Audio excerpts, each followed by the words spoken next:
Well, welcome to On Blast with MG. Hi YouTube, hello everybody. Today, it's a beautiful day to do a review on the Cube Reaction Hybrid EX625 mountain bike. This is the mountain bike in question. I have purchased this about 4 months ago, and thus far I have just shy of 400 miles on it. And I want to do a pretty extensive review as to how the bike is doing, what are the pros, what are some of the cons, what have I done to the bike to change it, to upgrade it, and would I buy this again? So let's put it on blast. First of all, like I said, the bike has about 402 miles on it. Bought it about 4 months ago, so that means about 100 miles per month since I bought it. And I will tell you this bike has been awesome. Not one single problem so far with the bike. Nothing at all. But there are some things that are an issue if you are going to use the bike for what I use the bike for, which is 95% mountain biking, and the other 5% is carting my kid around town. So what have I done with it since I've bought it to improve some of the shortcomings? One of the shortcomings that I saw with the bike initially was the tires. It came with Schwalbe tube tires, so they had the tube inside of them. And I don't know if you saw it previously, they had a little white wall around them, which looks pretty nice. I like the look of it, but I got two flats with those tires on a mountain bike trail. So one of the first mods, I guess you would say, or improvements that I've done to the bike is I've added the MAXXIS tire to it, and they are tubeless. This bike does come with tubeless ready rims. So all you really need to do is go out there and choose the tubeless tire of your choice that fits on a 29-inch rim and install it, just like I did. And since then, I have gotten 0 flats. The bike itself rides a lot better on the mountain bike trail. There's better traction. Obviously, you don't have to. I do have a little bit slightly bigger tire in the front as compared to the rear. They are both 29-inch tire because the rims are 29 inches. However, the rear tire is just a little slightly smaller than the front, because I do want a little bit more grip on the trail. So the other things that I've added to it, obviously there's a lock. This particular lock is ABUS Lite. It's a really good lock. I'll give you a little show. It basically fits really neatly in this little pocket, and then it folds out into a nice little lock that, you know, it looks pretty safe to me. Nobody's attempted to steal the bike yet, but you know, you never know. I guess it's only gonna get tested against the person who's gonna try to steal this bike. The battery range on the bike is incredible. This is the battery right here. It fits into this nice little neat compartment in the front that's open, accessed by a button. And there's your 625 kilowatt hour battery pack. It's a substantial battery. I did a video on this a little bit earlier.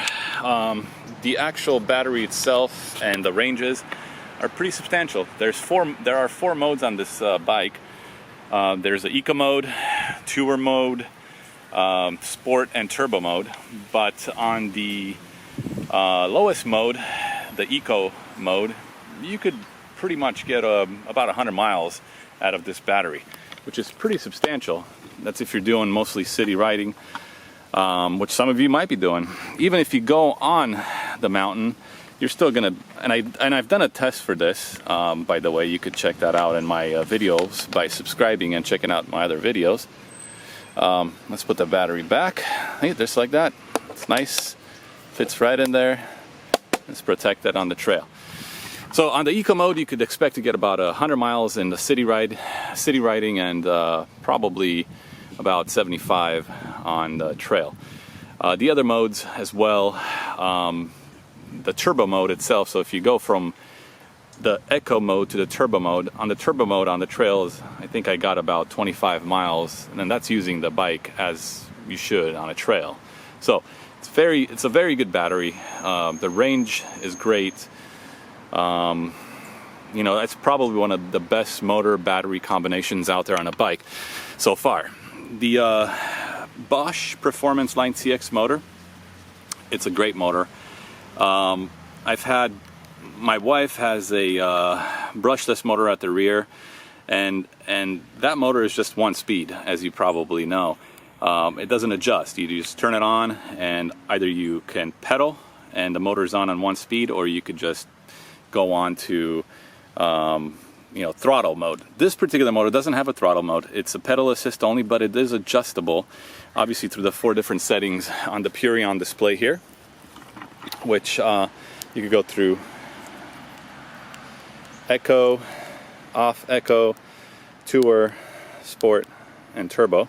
Each one of them offers a different level of assist up to 75 Newton meters, which is plenty on a trail.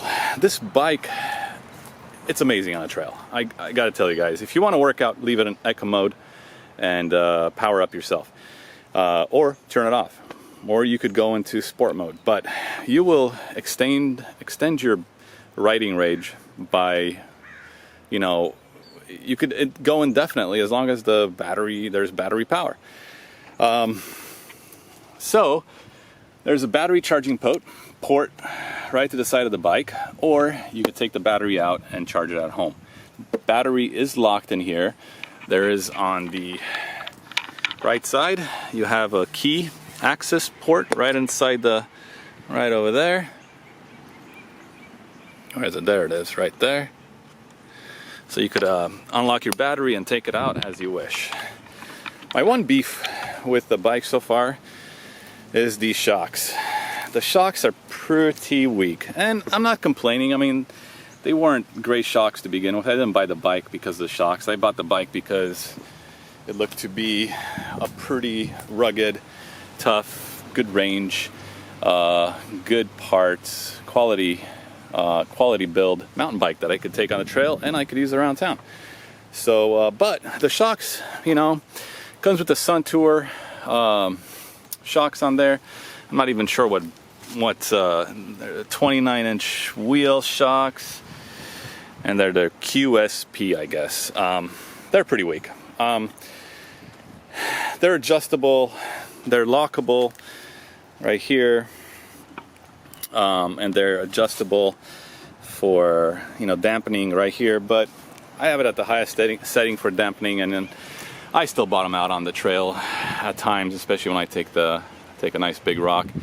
So one of the upgrades that I'm thinking about doing is getting a nice set of forks up front, maybe a Fox, but haven't gotten to that yet, you know, obviously because they're not cheap. You're talking about, you know, $700 for something to replace something that already works but not as well as you'd like. I've added a pump on this side and a toolkit bag in the back with my tools for the trail. The brakes themselves on it have been pretty good. They're not the best brakes, I don't think, but they have functioned as they should, especially on the trail. I've had to adjust them a couple of times, and that's pretty easily adjustable through the Shimano cables right here. Pretty simple. Put an Allen wrench in there and you could adjust them just to get them to where I want them to be on the trail. But overall, the seat itself is pretty comfortable, and you know, the seat post is a regular seat post. It doesn't it's not one of those fancy ones that pops up and out at the push of a button, but it is pretty comfortable, the seat itself. The bike, like I said, I've put it through 400 miles of hard mountain bike riding. You can check out my videos on my channel if you subscribe, and it hasn't missed a beat. Nothing is broken. The battery, you know, with all the things that I do, jumping and rock crawling and rock, you know, riding, it's still very nice and secure. Everything is tight. I do regular maintenance on it, clean it, oil it, and this, you know, the regular maintenance that you should do on every bike, and everything is working as it should. which is a really good. It's a really good product. It gives me confidence in this product put out by Cube. So my recommendation is, if you can afford it, if you can do it, go out there and get yourself an e-bike, maybe even this Cube. They are reliable.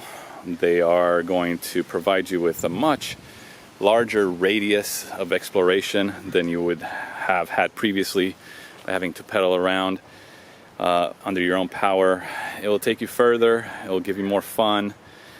You could get the exercise if you still choose to by doing by going off no power. Just turn off the power assist completely, or you could put it on a low setting so you can still get the exercise. All around, I think it's a great bike. You know, it fits two purposes for me. It works as a city family bike. I've added this clamp right here where I could attach a seat for my son. You can also see that in a video. My son could sit right here, right in front of me, and we could go out riding around town. And then I could take the little seat out from.